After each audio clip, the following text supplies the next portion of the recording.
Representative Pramila Jayapal didn't just challenge FBI Director Kash Patel, she confronted him with his own words, his own promises, and the question that still hangs unanswered. Why did transparency suddenly stop when it finally got uncomfortable? Where were they the year before? Where were they the year before that? Where was the last president in any of this? All I know is that in that room, it was the timeline that mattered. Jayapal walked into that hearing with something far more powerful than accusations. She brought receipts, public statements, interviews, tweets, podcast appearances, a clear, documented record of what Kash Patel said before he had power, and what changed after he got it. Mr. Chairman, Mr. Patel, before you joined the FBI, you had very strong opinions about what the FBI was hiding regarding Jeffrey Epstein.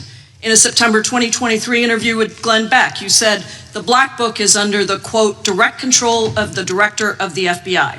In December 2023, you said, let us know who the pedophiles are. Even for a short time after becoming FBI director, in February of 2025, you tweeted, quote, there will be no cover-ups, no missing documents, no stone left unturned. In June, you told Joe Rogan, quote, we've reviewed all the information, we're gonna give you every single thing we have and can.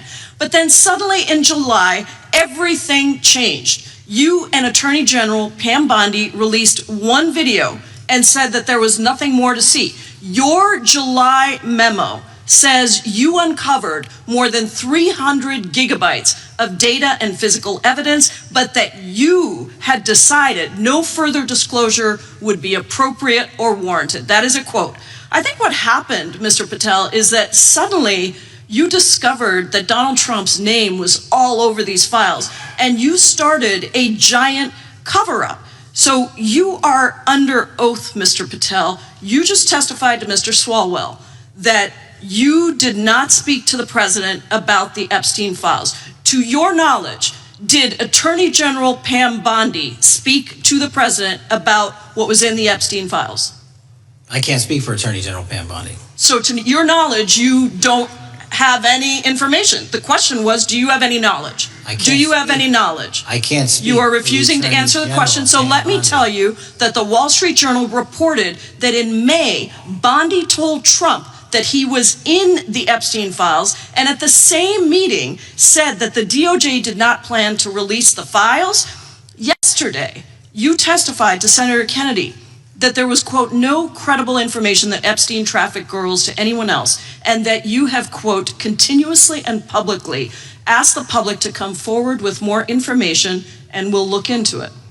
Today, in response to Mr. Massey's question, you appeared to say that the survivors were not credible. These are survivors. That's not at all what I said. Okay, great. I'm going to ask you this in a second, but let me tell you about the survivors, and let's bring them up here into the room. These are women who came to the Hill and testified that they were groomed and raped at the age of 14 and 16 years old, and they called to meet with the president and to meet with the FBI and to have people investigate their claims. Some of them have never testified before. If you are so interested in getting the public to submit any information, why have you not met with them? You said you haven't met with them. Have you met with them? I'll give you one more chance.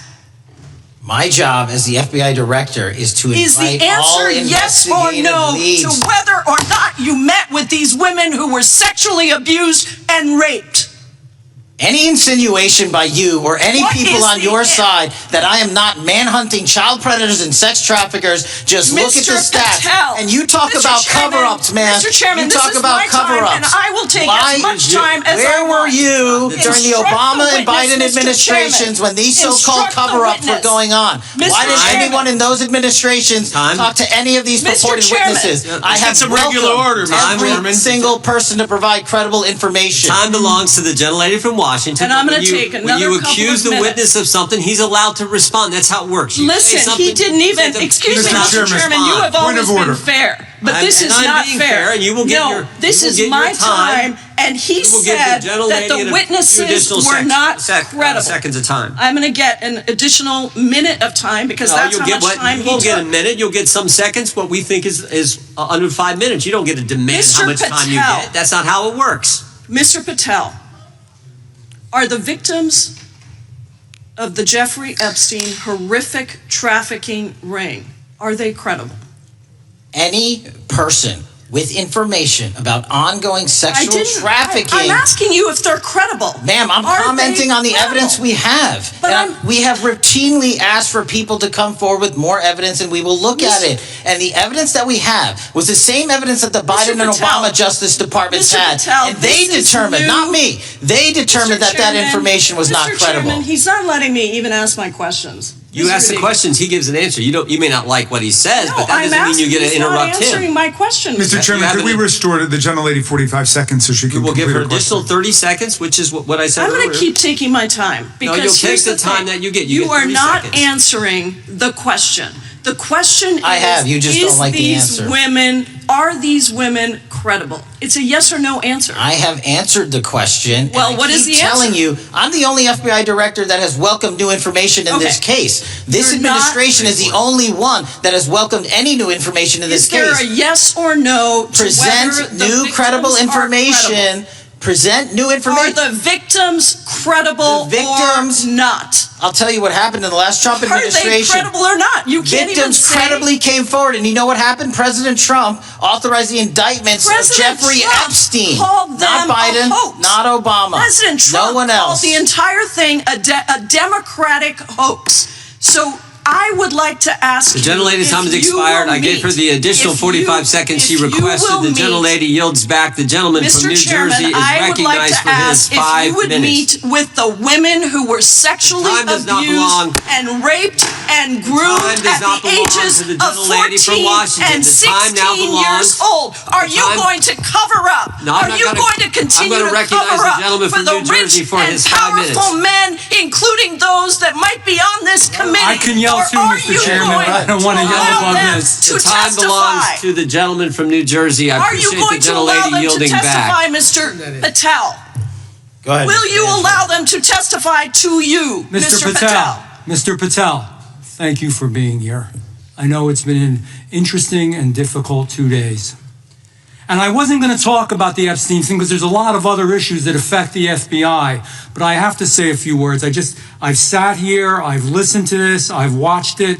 And, you know, my Democratic colleagues are so concerned now, Mr. Patel, all of a sudden. Where were they last year? Where were they the year before? Where were they the year before Jayapal that? pressed Patel on whether Attorney General Pam Bondi had discussed the Epstein files with Donald Trump. Patel repeatedly declined to answer directly, not because he denied it happened, but because he said he couldn't speak to it. In oversight hearings, that distinction matters. Silence isn't neutrality, it's information. But the most important part of this exchange wasn't about presidents or memos, it was about survivors. Jayapal brought the conversation back to the women who came to Capitol Hill and testified that they were groomed and assaulted as teenagers. Many of them had never spoken publicly before. They weren't asking for publicity, they were asking to be heard, to be met with seriousness, and to have their allegations taken seriously by the very agency tasked with protecting them. When Jayapal asked a simple yes or no question, whether Patel had met with the survivors, the answer never came. Instead, Patel pivoted to statistics, past administrations, and generalized claims of enforcement. That response highlights something viewers should understand clearly. Data does not replace accountability. Enforcement numbers do not answer whether survivors were treated with dignity, respect, and seriousness. The exchange became tense because it exposed a fundamental disconnect. Jayapal was asking about the credibility of victims and the promises of leadership. Patel responded by defending the institution. Those are not the same thing. And here's the deeper lesson for everyone watching.